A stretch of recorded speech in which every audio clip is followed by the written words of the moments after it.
পশু হঠাৎ অসুস্থ হয়ে পড়লে তা জবাই করে কম দামে বিক্রি করা হচ্ছে মাংস। দামে কম হওয়ায় অনেকেই এই মাংস কিনতে আগ্রহ দেখাচ্ছেন। কিন্তু অসুস্থ এই গরুর মাংস কাটা, রান্নাবান্না ও খাওয়ার মাধ্যমে অসাবধানতাবশত অ্যানথ্রাক্স জীবাণু ছড়িয়ে পড়ছে মানবদেহে।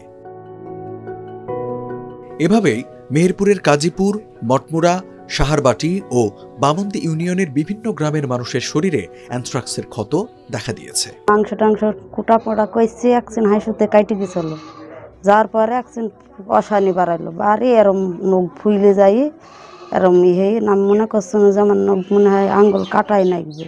তারপরে ওষুধ পানি খাই কম পড়েছে। ছিলিমিলি ধরেন যে হাড়ে আমার একটু গুতা নাই হলে জায়গাটায় সামান্য কানা হয়ে গেল, ব্যথা বিষ ছিল না, তার দুদিন পরে ব্যথা হয়ে গেল, হওয়ার পরে ঘা হয়ে গেল। গরুর মাংসটা 1 কেজি নিয়েছিলাম, নিয়ে আসার পরে ওটা খাইছি, খাওয়ার পরেও তারপর থেকে এই অবস্থা। কিন্তু আমি যে জ্বালা যন্ত্রণা সেটা আমি পাইছিনি, কিন্তু ব্যথা কি জ্বালা যন্ত্রণা এটা পাইছিনি, কিন্তু এই অবস্থায় চলছে। কিন্তু আমি ভারী কাজ করি, তারপরেও কিছু বুঝতে পারছি না, বুঝছেন। এখন ওটা গরুর মাংস থেকে হলো কি কিসের থেকে হলো আপনি যে এটা বলতে পারবেন না। আক্রান্ত পশুর মাংস কাটা এবং রান্নার সময় সাবধানতা না থাকায় অ্যানথ্রাক্স জীবাণু দ্রুত ছড়িয়ে পড়ছে মানবদেহে, যার ফলে শরীরে দেখা দিচ্ছে ক্ষত বা ঘা। এই অ্যানথ্রাক্স ব্যাকটেরিয়া রেণু বা স্পোর প্রতিকূল পরিবেশেও বহু বছর মাটিতে সুপ্ত অবস্থায় বেঁচে থাকতে পারে। যখন অনুকূল পরিবেশ পায় তখন স্পোর সক্রিয় হয়ে ওঠে।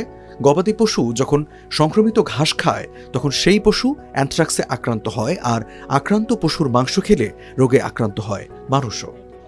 আমারও প্রথমে হলো আমার এই গ্রাম্য ডাক্তার কিংবা ওই যে কামাল ভাই আছে না, সরকারির ওই হচ্ছে সরকারিতে থাকে, ওখান থেকে ওষুধ পানি নিয়ে আমার ভালো হয়ে গেল।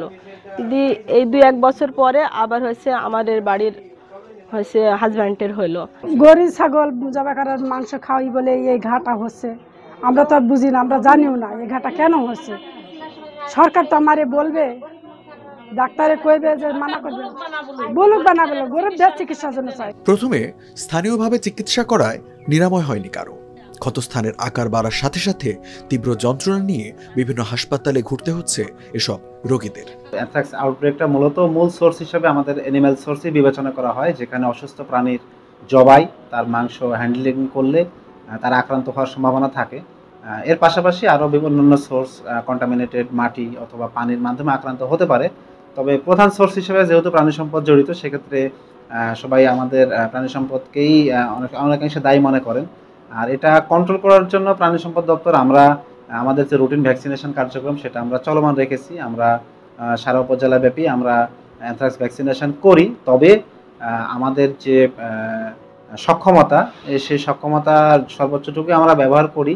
তবে এটা যদি আরও বিস্তর পরিসরে যদি কন্ট্রোল করতে চাই, সেক্ষেত্রে আমাদের হয়তো কোনো পাইলটিং বা স্পেশাল প্রজেক্ট প্রয়োজন। দীর্ঘদিন ধরেই গাংনী উপজেলা অ্যানথ্রাক্স প্রবণ এলাকা হিসেবে চিহ্নিত। আক্রান্ত রোগীদের স্থানীয়ভাবে চিকিৎসা না নিয়ে হাসপাতালে আসার পরামর্শ দিচ্ছেন চিকিৎসকরা। যদি কেউ অ্যানথ্রাক্সে আক্রান্ত হয় তাহলে লোকালে ট্রিটমেন্ট না নিয়ে, যদি মনে হয় যে অ্যানথ্রাক্স বা যদি কোনোভাবে জানা যায় বা পশুর মাংস নাড়াচাড়ার পরে যদি ওরকম কোনো ইনফেকশন দেখা দেয়, আমরা চাই যে আমাদের কাছে এসে প্রপার ট্রিটমেন্ট যেন নেয়। এর একটা কোর্স আছে, আমরা সাধারণত সিপ্রোসিন এবং অন্য আরেকটা ওষুধ দিই। এর একটা 14 দিন থেকে 28 দিন বা 42 দিনের ট্রিটমেন্ট দিই। কিন্তু স্থানীয়ভাবে তারা বিভিন্ন ধরনের অ্যান্টিবায়োটিক খাই ফেলে, বলে ঘা হয়েছে একটু অ্যান্টিবায়োটিক খেয়ে ফেলে। যেন এরকম না করে তারা যেন আমাদের কাছে আসে, আমরা তাদেরকে প্রপারলি ট্রিটমেন্ট দিব এবং এর কিউর রেট ভালো।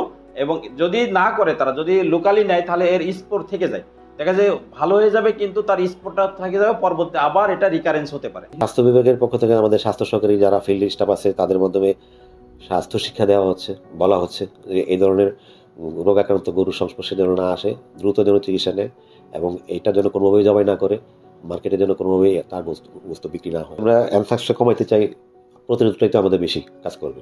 তাই এখন যদি আমরা প্রাণীকে ভ্যাকসিন দিতে পারি, সেক্ষেত্রে প্রাণী আমাদের প্রটেক্ট থাকবে। প্রাণী থেকে যেহেতু হিউম্যানে আসে, হিউম্যানের ইনফেকশনটা কমে যাবে। প্রাণী সুস্থ থাকলে আমরা সুস্থ থাকবো। স্বাস্থ্য বিভাগের তথ্য মতে মেহেরপুর জেলায় এবছর 464 জন অ্যানথ্রাক্স আক্রান্ত হয়েছেন, যার মধ্যে 98% গাংনী উপজেলার বাসিন্দা।